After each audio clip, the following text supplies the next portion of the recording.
உலகத்தில் இருக்கக்கூடிய அணு ஆயுதங்களை பற்றி ஆராய்ச்சி பண்ணி எந்த நாட்டுக்கிட்ட எத்தனை அணு ஆயுதங்கள் இருக்குது, என்னென்ன கேப்பபிலிட்டி இருக்குது அப்படின்னு சொல்லி தெளிவாக இன்டர்நெட்டில் நியூஸஸை வெளியிடக்கூடிய ஒரு நிறுவனம் இந்தியாவுக்கு சொந்தமான top secret nuclear ballistic missile submarine பேஸில் ஆரம்பித்து இந்தியாவோட SSBN நியூக்ளியர் பாலிஸ்டிக் மிசைல் சம்மரினில் K4 பாலிஸ்டிக் ஏவுகணையை லோட் பண்ணுற வரைக்கும் எல்லாத்தையும் புகைப்படங்கள் எடுத்து டேட்டு மூலமாக ஆதாரப்பூர்வமாக அவங்களோட அஃபிஷியல் சைட்டில் ரிலீஸ் பண்ணியிருக்காங்க.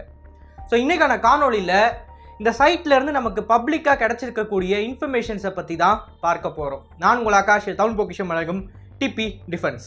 முதல் விஷயம், இந்தியாவோட நியூக்ளியர் பாலிஸ்டிக் மிசைல் ப்ரோக்ராம் அப்படின்றது பல ஆண்டுகளாக நம்ம கனவு திட்டம். இந்த கனவு திட்டம் அப்படின்றது 1980களில் இருந்தே ஆரம்பிச்சிருச்சு. 80களில் இந்திய கடற்படையின் மிக முக்கியமான தலைமை அதிகாரி ஒருத்தர் ஒரு ப்ரெஸ் கான்ஃபரன்ஸில் ஹிண்ட் கொடுத்துருப்பாரு. அதில் இந்தியா இஸ் ஒர்க்கிங் ஆன nuclear ballistic missile submarine capability அப்படின்னு சொல்லியிருப்பார். ஆனால் அதற்கு அடுத்து அஃபிஷியலாக எந்த ஒரு நியூஸுமே வெளியாகலை. ஆனால் இந்தியா ரஷ்யா கிட்ட ஒப்பந்தம் போட்டு ஒரு நியூக்ளியர் அட்டாக் சம்மரினை இந்திய கடற்படைக்கு கொண்டு வந்து லீசன் முறையில் ஆப்ரேட் பண்ணுறதன் மூலமாக உலகத்திற்கு தெளிவாக ஒரு மெசேஜ் ஒன்று கொடுத்தாங்க. இந்தியா அந்த சம்மரின் கேப்பபிலிட்டியை பில்ட் பண்ணணும் அப்படின்னா அதோட ஃபஸ்ட்டு ஸ்டெப்பே நியூக்ளியர் சம்மரின் எப்படி வேலை செய்யுது அப்படின்றத பார்க்கணும். க்ரூவுக்கு தேவையான ட்ரைனிங்கை கொடுக்கணும். அந்த ட்ரைனிங்கை அச்சீவ் பண்ணுறதுக்காண்டி தான் இவங்க இந்த நியூக்ளியர் சம்மரினை ரஷ்யா கிட்டேருந்து வாங்கியிருக்காங்க அப்படின்ற ஒரு செய்தி வெளிப்படையாக எல்லாருக்கும் தெரிஞ்ச ஒன்று தான். அதுக்கடுத்து பொக்ரானில் அணுகுண்டு சோதனை நம்ம பண்ணோம். அதனால ஏகப்பட்ட பொருளாதார தடைன்றது போடப்பட்டுச்சு. இதில் நிறைய பிரச்சனைகள் நமக்கு வந்துச்சு. இந்த நம்மளோட இண்டிஜினஸ் நியூக்ளியர் பாலிஸ்டிக் மிசைல் சம்மரினுக்கு தேவையான கிரிட்டிக்கல் டெக்னாலஜிஸ் இந்தியாவுக்கு சேரலை. இப்போ அதெல்லாம் ஒரு பக்கம் நடந்து முடிஞ்சு கிட்டத்தட்ட 2010-2015 காலகட்டத்தில் இந்தியாவோட இந்த நியூக்ளியர் பாலிஸ்டிக் மிசைல் சம்மரின் ப்ரோக்ராம்ன்றது முழு வீச்சில் இயக்கப்படுது. அதோட ஒரு ப்ரோட்டோடைப் வேரியன்ட் தான் INS அரிஹந்த். INS அரிஹந்தை பற்றி நான் சொல்லணும் அப்படின்னா சிம்பிளாக சொல்லிடுறேன். INS அரிஹந்த் ஒரு fully deployable nuclear ballistic missile deterrence கிடையாது. மித்த நாடுகள் கிட்ட இருக்கக்கூடிய நியூக்ளியர் பாலிஸ்டிக் மிசைல் சம்மரினோட அரிஹந்தை நீங்கள் ஒப்பிட முடியாது கேப்பபிலிட்டி வைஸ் பார்த்தீங்க அப்படின்னா. ஏன்னா அரிஹந்தில் 4 லான்ச் டியூப் தான், 4 K4 தான் வைக்க முடியும், அல்லது 12 K15 வைக்க முடியும். இந்த அரிஹந்தோட வேலை என்ன அப்படின்னு பார்த்தீங்கன்னா, இந்த நியூக்ளியர் சம்மரினுக்கு தேவைப்படுற டெக்னாலஜி எல்லாத்தையும் நம்ம இந்தியாவில் ஒன்றா உருவாக்கிக்கிட்டு இருக்கிறப்ப அதை டெஸ்ட் பண்ணுறதுக்கு ஒரு பிளாட்ஃபார்ம் ஒன்று வேணும். அதே சமயம் இந்திய கடற்படைக்கு ஒரு நியூக்ளியர் பாலிஸ்டிக் மிசைல் சம்மரினை ஆப்ரேட் பண்ணுறதுக்கான ட்ரைனிங்கை நம்ம கொடுக்கணும். இது எல்லாத்தையும் பார்த்தீங்க அப்படின்னா மிகப்பெரிய லெவலில் விபத்துக்கள் நடக்காமல் நம்ம பார்த்துக்கிட்டு அந்த ட்ரைனிங்கை கொடுத்தாகணும். ஏன்னா இந்த நியூக்ளியர் சம்மரினோட வரலாறை நீங்கள் எடுத்து பார்த்தீங்க அப்படின்னா, சோவியத் யூனியன் வீழ்ந்து ரஷ்யன் ஃபெடரேஷன் உருவான முதல் காலகட்டத்தில் புட்டின் அவர்களை தலைமை பொறுப்பில் இருக்கிறப்பயே ஒரு நியூக்ளியர் பாலிஸ்டிக் மிசைல் சம்மரின் விபத்தை நீங்கள் கேள்விப்பட்டிருப்பீங்க. சமீபத்தில் நடந்தது அப்படின்னா அந்த விபத்தை நம்ம சொல்லலாம். அதற்கு முன்னாடி கோல்டு வார் டைம்லலாம் பார்த்தீங்கன்னா எத்தனையோ American and Soviet nuclear submarines ஏகப்பட்ட விபத்துக்குள்ளாயிருக்கு. அந்த விபத்தில் நிறைய உயிரிழப்புகளும் நடந்திருக்கு. ஸோ அந்த ஹிஸ்ட்ரி எடுத்து பார்த்தீங்கன்னா இந்த நியூக்ளியர் சம்மரின்றது ரொம்ப காம்ப்ளெக்ஸான மெஷின்ஸு. இதை நம்ம சரியாக ஆப்ரேட் பண்ணல அப்படின்னா இது அந்த உயிர்களுக்கு மட்டும் ஆபத்து கிடையாது, நேஷ்னல் லெவலில் செக்யூரிட்டி லெவலுக்கு ஒரு த்ரெட் இருக்கும். ஏன்னா அந்த நியூக்ளியர் சம்மரின்றது வெறுமனே நியூக்ளியர் சம்மரின் மட்டும் கிடையாது. அதில் சுமாராக ஒரு 15-20 வாரட் இருக்கும். அந்த வாரோடு சேர்ந்து தான் அந்த நியூக்ளியர் சம்மரினோட மூழ்குது. அப்போது இந்தியாவோட மிக முக்கியமான டெட்டரன்ஸ் டூலும் போகுது. அதே சமயம் கடலுக்கடியில் இருக்கக்கூடிய அந்த நியூக்ளியர் சம்மரினை வேறு ஏதாவது ஒரு நாடு ரெக்கேஜை தூக்குறதுக்கும் வாய்ப்பு இருக்குது. நம்மளோட கிரிட்டிக்கல் டெக்னாலஜிஸை தூக்கிட்டு போய் ரிவர்ஸ் இன்ஜினியரிங் பண்ணுறதுக்கும் வாய்ப்பு இருக்குது. நம்மளோட வீக்னஸை புரிஞ்சுக்கிறதுக்கும் வாய்ப்பு இருக்குது. இப்படி nuclear attack submarine nuclear ballistic missile சம்மரின்றது ஆக்சிடென்ட் ஆச்சு அப்படின்னா அதனால் ஏற்படுற உயிரிழப்பை தவிர்த்து இந்தியாவோட நேஷனல் செக்யூரிட்டிக்கும் நிறைய பாதிப்புகள் இருக்குது. இது எல்லாத்தையும் நன்கு உணர்ந்து தான் நம்ம என்ன பண்ணுறோம், சின்ன லெவலாக நம்ம பண்ணுவோம். ஆரம்பத்தில் பெருசாக போவேணாம் அப்படின்னா INS அரிஹந்தை கட்டுறோம். இந்த INS அரிஹந்தை தொடர்ந்து வரக்கூடிய S4 கிளாஸ், S5, S6 கிளாஸ்லாம் பார்த்தீங்க அப்படின்னா சைஸில் பெருசாக இருக்கும். இப்போ இந்த குறிப்பிட்ட ஆர்கனைசேஷன் என்ன பண்ணியிருக்காங்க அப்படின்னா இந்த நியூக்ளியர் சம்மரின்ஸ் எல்லாத்தையுமே கிளியராக சேட்டலைட்லேருந்து ஃபோட்டோஸ் எடுத்திருக்காங்க. நான் பேச அந்த ஃபோட்டோ எடிட்டர் போடுவார். இந்த ஃபோட்டோஸை நீங்கள் பார்த்தீங்கனாலே கிளியராக அந்த நியூக்ளியர் பாலிஸ்டிக் மிசைலோட சைஸ்லேருந்து உங்களுக்கு எல்லாத்தையுமே பார்க்க முடியும். ஸோ அரிஹந்தை கம்பேர் பண்ணுறப்ப இப்போ அடுத்து இருக்கக்கூடிய 2 நியூக்ளியர் பாலிஸ்டிக் மிசைல் சம்மரின் சைஸில் ரொம்ப பெருசாக இருக்கும். 2000-2500 டன் அதிக டிஸ்பிளேஸ்மெண்ட் இருக்குது அப்படின்னு சொல்லியிருக்காங்க. அண்ட் இப்போது ஏப்ரல் மாதம் எடுத்த ஒரு ஃபோட்டோ என்ன சொல்லுது அப்படின்னா ஒரு பாலிஸ்டிக் மிசைல் சப்மரின் வந்து இண்டக்ஷன் செரிமனிக்கு தயாராகிக்கிட்டு இருக்கு அப்படின்றத காட்டுது. ஏப்ரல் மாதம் அந்த இண்டக்ஷன் செரிமனிக்கு தேவையான டெக்கரேஷன்ஸ்லாம் பண்ணி ஒரு பாலிஸ்டிக் மிசைல் சப்மரின்றது தயாராக நிறுத்தி வைக்கப்பட்டிருக்கு. ஸோ இது வந்து கிளியராக என்ன காட்டுது அப்படின்னா, இந்தியா கிட்ட இப்போது 4 பாலிஸ்டிக் மிசைல் சப்மரின் இருக்குது. 4லையுமே இந்த K4 ஏவுகணையை வந்து லோட் பண்ணியிருக்காங்க அப்படின்றதையும் காட்டுது. இந்த K4 ஏவுகணையை லோட் பண்ணுறப்ப சேட்டலைட் மூலமாக புகைப்படம் எடுத்திருக்காங்க.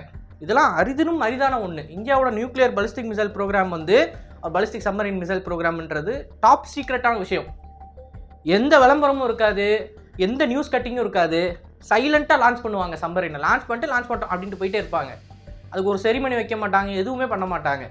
சில டிஃபென்ஸ் எந்தூசியாசிஸ்ட்டு அப்புறம் இந்த கௌரவ வாரியா மாதிரியான நபர்கள் வடக்கில் இருப்பாங்க பார்த்தீங்களா, அவங்களாம் பார்த்தீங்கன்னா இந்த டிஃபென்ஸில் வந்து மூழ்கி போனவங்க ஏகப்பட்ட இன்டர்வியூஸ்லாம் எடுத்திருப்பாங்க.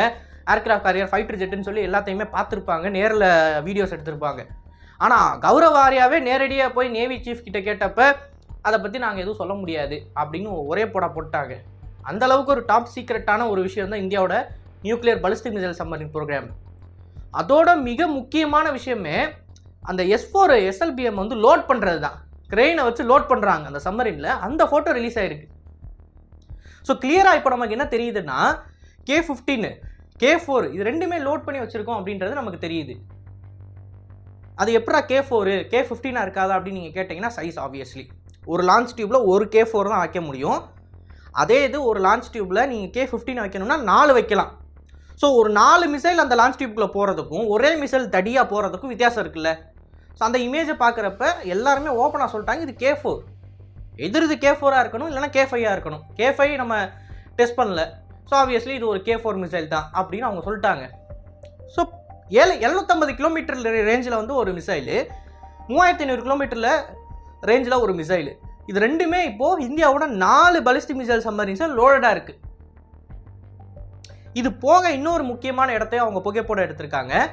அது ஆந்திர பிரதேஷில் கட்டப்பட்டு இருக்கிற இந்தியாவோட பாலிஸ்டிக் நியூக்ளியர் மிசைல் சப்மரின் ப்ரோக்ராமோட பேஸு. இது ஸ்பெசிஃபிக்காக இந்தியாவோட பாலிஸ்டிக் சப்மரின்ஸுக்கு மட்டும்தான் பேஸு.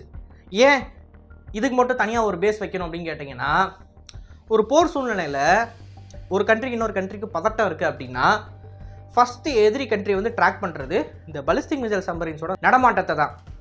இதை எப்படி ட்ராக் பண்ணுவாங்க அப்படின்னு கேட்டிங்கன்னா, போர்ட்லேருந்து அது கிளம்புறப்ப தான் அதை பார்க்க முடியும். நம்ம போர்ட்டில் வந்து அதை லோட் பண்ணுறாங்களா, போர்ட்டில் எத்தனை நாள் இருக்குது அப்படின்னு சொல்லி சேட்டலைட் மூலமாக பார்த்துருவாங்க. பார்த்து சப்போஸ் உணவுப் பொருட்கள்லாம் லோட் ஆகுதுன்னு வச்சுக்கோங்களேன், அதை கண்டினியூஸாக புகைப்படங்கள் எடுத்து எவ்வளோ உணவுப் பொருட்கள் லோட் பண்ணப்படுது, இந்த உணவுப் பொருட்களை வச்சு எத்தனை நாள் இவங்க சீல சஸ்டெயின் ஆக முடியும் அப்படின்ற எல்லா டீட்டெயில்ஸையும் கேதர் பண்ணி ஒரு கான்ஃப்ளிக்ட் வர டைமில் போர்ட்டை விட்டு அந்த நீர்மூழ்கி கப்பல் கிளம்புது அப்படின்னா exact date and time note பண்ணிவிட்டு அது பொட்டன்ஷியலி எந்தெந்த பகுதிகளில் போகிறதுக்கு வாய்ப்பு இருக்குன்னு சொல்லி அந்தந்த பகுதிகளில் வந்து சர்ச் ஆப்ரேஷனில் ஈடுபடுவாங்க.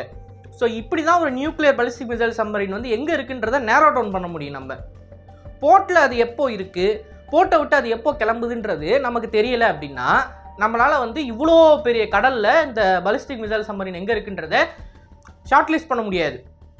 இப்போ 5000, 8000, 10,000 சதுர கிலோமீட்டர் கடல் பரப்பில் வந்து நீங்கள் நேரோ டவுன் பண்ணணும். நேரோ டவுன் பண்ணி தான் தேட முடியும். எல்லாத்தையும் ஒரே நேரத்தில் தான் தேட முடியாது.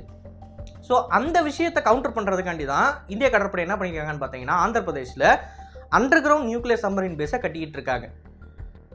ஸோ நியூக்ளியர் சப்மரின் வந்து சர்ஃபேஸுக்கு வராமலேயே கடலுக்கடி வழியாகவே அப்படியே தண்ணிக்கடியிலேயே போய் அதோட பேஸுக்கு போயிடும். மலையை குடஞ்சி ஒரு பெரிய டனலை போட்டு அந்த டனலுக்குள்ளே சீ வாட்டரை பம்ப் பண்ணியிருக்காங்க. ஸோ நியூக்ளியர் சப்மரின் வந்து உள்ளே போகிறதும் தெரியாது, வெளியே வர்றதும் தெரியாது.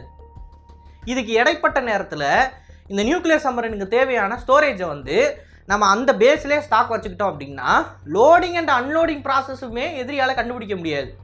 ஸோ ஒரு கான்ஃப்ளிக்ட் சினாரியோவில் சப்மரின் எப்போ வெளியே போகுது, எப்போ உள்ளே வருதுன்னு தெரியாது, லோட் ஆகுதா அன்லோட் ஆகுதான்னு தெரியாது, எத்தனை சப்மரின் வந்து போர்ட்டில் இருக்குது, எத்தனை சப்மரின் கடலுக்குள்ளே இருக்குன்னு அவங்களுக்கு தெரியாது. நம்மகிட்ட 4 இருக்குல்ல, 4 எந்நேரமும் 4 கடல்லே இருக்காது. கண்டிப்பாக 1 இல்லை 2 நியூக்ளியர் பாலிஸ்டிக் மிசைல் சப்மரின் வந்து போர்ட்டில் இருக்கும். ஸோ இதெல்லாம் எதிரி பார்ப்பாங்க, பார்த்துட்டு தான் அதுக்கேற்ற மாதிரி அவங்களோட ஸ்ட்ராட்டஜியை மூவ் பண்ணுவாங்க. பட் இப்போ இந்த பேஸ் வந்து கட்டி முடிச்சிட்டோம் அப்படின்னா எத்தனை நம்ம போர்ட்டில் வச்சுருக்கோம், எத்தனை கடலில் இருக்குது எதுவுமே தெரியாதுன்றப்ப எதிரி குழம்பு போய் என்ன மாதிரியான ஸ்ட்ராட்டஜியை ஃபார்ம் பண்ணலான்ற இடத்துல திணறுவாங்க. அந்த திணற இடத்துல நம்ம அடிக்கிறோம். இதுதான் இந்த பேஸில் இருக்கிற முக்கியத்துவம். இந்த பேஸோட கன்ஸ்ட்ரக்ஷன் புகைப்படங்களையும் இப்போ அவங்க வந்து தெளிவாக வெளியிட்டிருக்காங்க. அதில் எந்தெந்த கன்ஸ்ட்ரக்ஷன் வந்து ஃபினிஷ் ஆகிருக்கு, எந்தெந்த இடத்துல வந்து இன்னும் கன்ஸ்ட்ரக்ஷன் போய்கிட்டு இருக்கு அப்படின்ற ஆல் டீட்டெயில்ஸ் வந்து இப்போ பப்ளிக்கலி அவைலபிளாக இருக்குது.